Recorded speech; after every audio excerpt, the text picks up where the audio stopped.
अगर मैं आपसे पूछूं कि जब जहर एक्सपायर हो जाए, क्या वो जहर और ज्यादा जहरीला बन जाता है या फिर उसका असर कम होने लगता है? और क्या आप जानते हैं कि इस दुनिया में सबसे ज्यादा ज़िलज़ले यानी कि अर्थक्वेक्स कहाँ आते हैं, किस मुल्क में आते हैं? और अगर मैं आपसे कहूँ कि 1 मिनट में 60 सेकंड नहीं बल्कि 61 सेकंड्स होते हैं, तो क्या आप यकीन करेंगे? ऐसे ही कुछ इंटरेस्टिंग फैक्ट्स मैं इस वीडियो में आपको बताऊंगा, सो इस वीडियो को पूरा देखिएगा। Let's begin.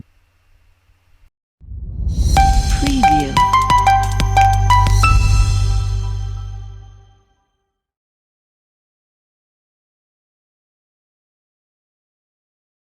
Fact number 1। दोस्तों, हमारी जमीन भी इस दुनिया के सबसे मिस्टीरियस चीजों में से एक। अगर मैं आपसे पूछूं कि एक दिन में कितने घंटे होते हैं, तो आप कहेंगे 24 घंटे। लेकिन दोस्तों, आज से पहले दिन हमेशा 24 घंटे का नहीं था, बल्कि आज से तकरीबन 6 करोड़ साल पहले एक दिन रात को मिलाकर सिर्फ 21 घंटे और 54 मिनट ही हुआ करते थे। लेकिन टाइम गुजरने के साथ साथ ये आज 24 घंटों तक आ चुका है। दरअसल चांद, सूरज और दूसरे प्लैनेट्स के मैग्नेटिक फील्ड के चलते जमीन के रोटेशन में चेंजेस आते रहते हैं, लेकिन ये रोटेशन इतनी कम होती है कि हमें महसूस ही नहीं होती और लाखों करोड़ों साल बाद इसका इफेक्ट देखने को मिलता है। Fact number 2। Shape of galaxies. हमारी जमीन भी बाकी प्लैनेट्स की तरह हमारे मेन सोर्स ऑफ एनर्जी के अराउंड यानी सूरज के अराउंड घूमती है, जिसको हम सोलर सिस्टम के नाम से जानते हैं। और ये सिस्टम मिल्की वे गैलेक्सी में मौजूद, जो कि एक स्पाइरल गैलेक्सी है। साल 1950 से पहले 3 शेप्स वाले गैलेक्सीज को ही डिस्कवर किया गया था, जिसमें इरेगुलर, एलिप्टिकल, स्पाइरल गैलेक्सीज आती है। लेकिन साल 1950 के बाद एक अमेरिकन एस्ट्रोनॉमर जिसका नाम आर्थर हॉग था, उसने एक नई शेप के गैलेक्सी को डिस्कवर किया, जो कि एक रिंग की तरह का दिखाई देता था, और तभी इसको रिंग गैलेक्सी का नाम दिया गया, जिसको बाद में बदलकर हॉग्स ऑब्जेक्ट कर दिया गया। ये यूनिवर्स खुद में एक मिस्ट्री है, जिसको पूरी तरह सुलझा पाना इंसान की बस की बात नहीं। Fact number 3। आपने कभी न कभी तो अर्थक्वेक्स को फील किया ही होगा, लेकिन क्या आपको ये पता है कि इस दुनिया में ऐसा कौन सा मुल्क है जिसमें सबसे ज्यादा ज़लज़ले यानी कि अर्थक्वेक्स आते रहते हैं?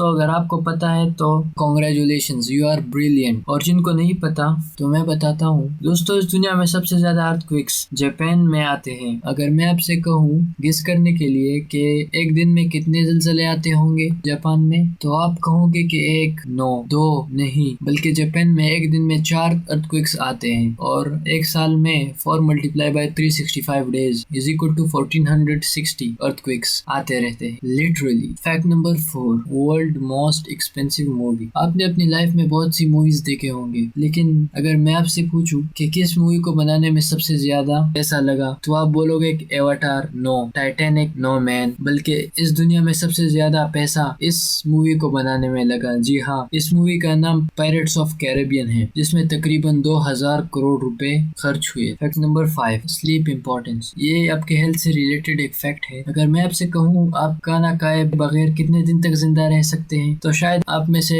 ज्यादातर लोगों को पता होगा, क्योंकि वह इंसान बगैर पानी पिए 3 से 5 दिन तक जिंदा रह सकता है, और बगैर खाना खाए तकरीबन 3 हफ्ते तक जिंदा रहा जा सकता है। लेकिन क्या आपके माइंड में ये ख्याल आया है कि इंसान सोए बगैर कितने दिन तक जिंदा रह सकता है? तो इंसान बगैर सोए सिर्फ 11 दिन तक ही जिंदा रह सकता है, क्योंकि जिस तरह हमारी बॉडी को खुराक की जरूरत होती है, इसी तरह हमारी रूह को यानी हमारी सोल को नींद की यानी स्लीप की भी जरूरत होती है। इन अदर वर्ड्स, हमारे सोल का खुराक, फूड, हमारी नींद। Fact number 6। Babies postal services. आपको तो ये जरूर पता होगा कि पहले के जमाने में जब मोबाइल फोन्स नहीं होते थे, इंटरनेट नहीं आया, तो लोग एक दूसरे को लेटर्स भेजा करते थे। लेकिन क्या कभी आपने बेबीज को पोस्ट के थ्रू भेजने के बारे में सुना है? नहीं ना। तो मैं आपको बता देना चाहता हूँ कि साल 1930 से पहले लोग अपने बच्चों को पोस्टल सर्विस के थ्रू एक दूसरे को भेज दिया करते थे। एक्चुअली जब उन लोगों को अपने बेबीज को ग्रैंड पेरेंट्स के पास ले जाना होता था, तो वो पेरेंट्स अपने बच्चों को पोस्टल ऑफिस में जाकर एड्रेस के साथ ड्रॉप कर दिया करते, और बाद में पोस्टमैन उस एड्रेस पे उस बच्चे को इस तरह बैग में डालकर डिलीवर किया जाता था। आप फोटो में देख सकते हैं, है ना अमेजिंग फैक्ट? ये फैक्ट जरूर आपको फनी लगा होगा, लेकिन तब उस जमाने में एक आम सी बात हुआ करती। सो ब्रो, इस फैक्ट के लिए एक लाइक तो बनता ही है ना। Fact number 7। Fact about Africa continent. दोस्तों, हम जब भी अफ्रीका की बात करते हैं तो आपके जहन में जरूर इजिप्ट और पिरामिड्स ऑफ गीजा का नाम तो आता ही होगा, लेकिन क्या आपको ये अंदाजा है कि अफ्रीका कॉन्टिनेंट कितना बड़ा है? दोस्तों अफ्रीका कॉन्टिनेंट में आप India,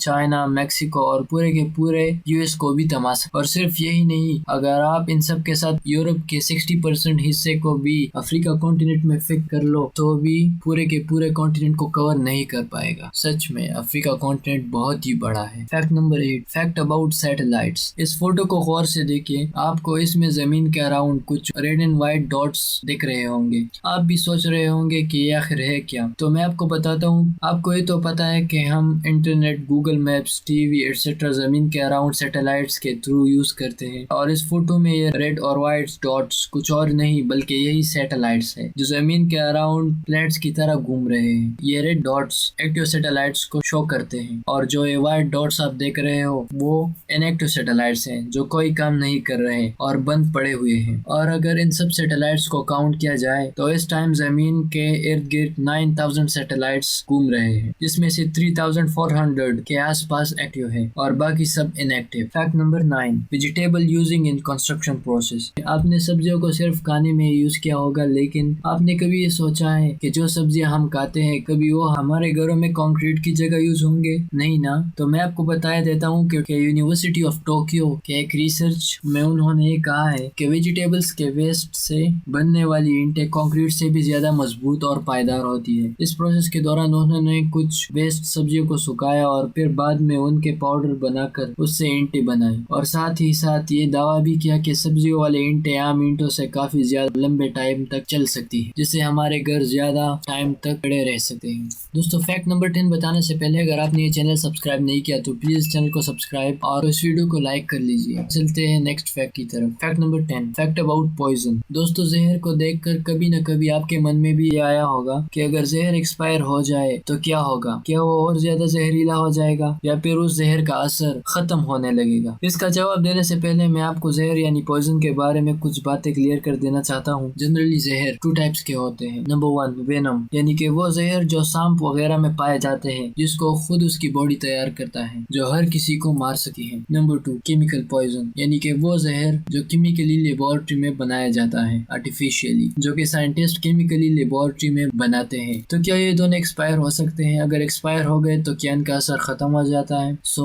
the answer is no. Actually में ये दोनों टाइप्स के जहर एक्सपायर होते हैं, और जब ये एक्सपायर हो जाते हैं तो इनका असर और भी ज्यादा होने लगता है और ये और ज्यादा डेडलीस्ट पॉइजन बन जाते हैं, क्योंकि ये मॉलिक्यूल्स और भी टॉक्सिक केमिकल्स प्रोड्यूस करने लगते हैं, क्योंकि ये मॉलिक्यूल्स अलग होकर एक नए टाइप का जहर बना देते हैं जो कि पहले से काफी ज्यादा खतरनाक होता है। किसी भी चीज पे एक्सपायरी डेट इसलिए लिखा होता है क्योंकि उसके बाद, उस टाइम के बाद उस चीज का केमिकल कॉम्पोजिशन चेंज होना शुरू हो जाता है, और जब ये मॉलिक्यूल्स का केमिकल कॉम्पोजिशन चेंज हो जाता है तो पूरा का पूरा जहर ही चेंज हो जाता है और वो एक नए टाइप के जहर में बदल जाता है। या तो उससे बहुत ज्यादा जहरीला होने लगता है या फिर उसका असर धीरे धीरे कम होने लगता है। मोस्ट ऑफ द केसेस जहर ज्यादा जहरीला होना शुरू हो जाता है, जहर की टॉक्सिसिटी और भी ज्यादा होने लगती है। इस दुनिया का सबसे डेडलीस्ट पॉइजन, सबसे खतरनाक पॉइजन का नाम बोटुलियम टॉक्सिन है, जिसको हम आसान लफ्जों में बोटॉक्स भी कह सकते हैं, जो कि सिर्फ 0.00007 मिलीग्राम ही एक 70 किलो के आदमी को मार सकता है। और क्या आपको इस दुनिया का सबसे स्लो रिएक्टिंग पॉइजन के बारे में पता है? अगर पता है तो कमेंट बॉक्स में जाकर कमेंट कर ले, और जिनको नहीं पता तो मैं आपको बताता हूँ कि थैलियम नाम का एक पॉइजन है जो कि बहुत ज्यादा ही पेनफुल और स्लो रिएक्टिंग पॉइजन है। So that was for today. अगर आपको ये वीडियो पसंद आया तो प्लीज वीडियो को लाइक और चैनल को सब्सक्राइब करके बेल आइकन को जरूर दबा दे। तब तक के लिए बाय बाय, टाटा, अल्लाह हाफिज।